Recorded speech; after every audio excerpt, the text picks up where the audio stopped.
आगे करेंगे हम प्रमुख नगरों की कुछ अन्य विशेषताएं। गुजरात के इलाकों में खदीर बेट के किनारे धौलावीर नगर बसा था।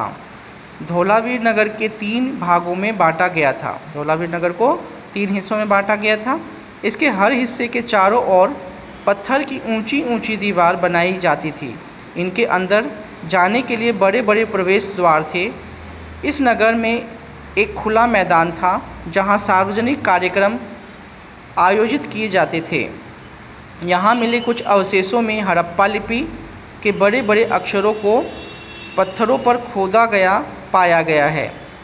गुजरात की खंभात की खाड़ी में मिलने वाला साबरमती की एक उपनदी के किनारे बसा लोथल नगर पत्थरों, शंखों और धातुओं से बनाई गई चीज़ों का एक महत्वपूर्ण केंद्र था।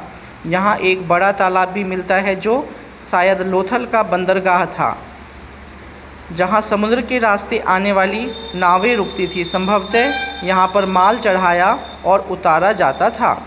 इसमें हमने देखा कि किस तरीके से गुजरात का जो ये इलाका है खदीर बेट, ठीक है ना, इसके किनारे धौलावीर नगर एक बसा हुआ था और नगर को कितने भागों में बांटा गया था? 3 हिस्सों में।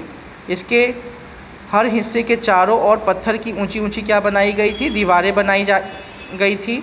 और इसके अंदर जाने के लिए क्या होता था? एक बड़ा जो है प्रवेश द्वार था।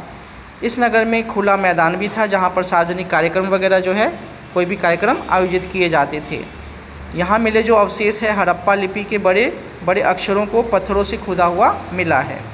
फिर गुजरात की जो हम खंभात की खाड़ी की बात कर रहे हैं, वहाँ पर जो है साबरमती की एक उपनदी है, वहाँ पर बसा हुआ है एक लोथल नगर, जो हमने पहले ही पढ़ा था, पत्थरों और शंखों और धातुओं से बनाई गई है। अब ये जो नगर है किससे बना हुआ? पत्थरों से, शंखों से और धातुओं से बनाई गई है, जो शायद लोथल का बंदरगाह रहा होगा।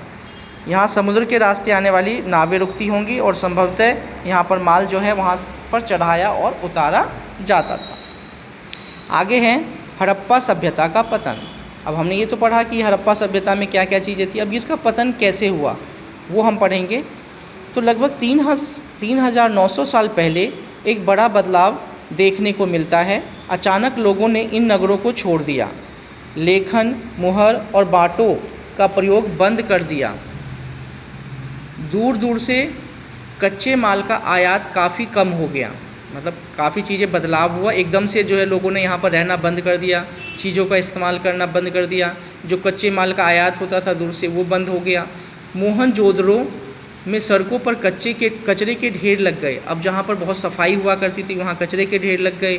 जल निकास प्रणाली नष्ट हो गई, जो नाली वगैरह थी वो सारी नष्ट हो गई, जाम हो गए और सड़कों पर ही झुग्गी नुमा घर बनाए जाने लगे। लोग जो है अब सड़कों पर ही झुग्गी बनाकर रहने लग गए। कुछ विद्वानों का मत है कि ऐसा शायद इसलिए हुआ होगा कि नदियाँ सूख गई थी, जो वहाँ की नदियाँ हैं वो सूख गई होंगी और जंगलों का क्या हो गया होगा? विनाश हो गया होगा। ईंट पकाने के लिए ईंधन मिलना बंद हो गया होगा। तो ये सब चीज़ें होने की वजह से जो ऐसा हुआ होगा, ये हमारे कुछ विद्वानों का मत है। चारागाह और घास वाले मैदान समाप्त हो गए होंगे।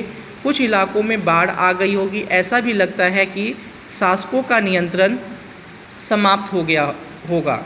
आधुनिक पाकिस्तान के सिंध और पंजाब की बस्तियां उजड़ गई थी।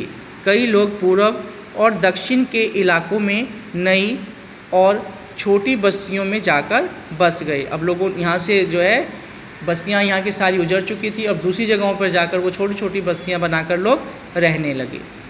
तो इस तरीके से देखा हमने जो हमारी सिंधु घाटी की सभ्यता, उसकी क्या क्या खास बातें थी, कैसे पता लगता है, उसकी जानकारी हमें कैसे मिली है, ठीक है ना, और उसका पतन कैसे हुआ है, वो सारी चीज़ें जो है हमने इस चैप्टर के अंदर पढ़ा।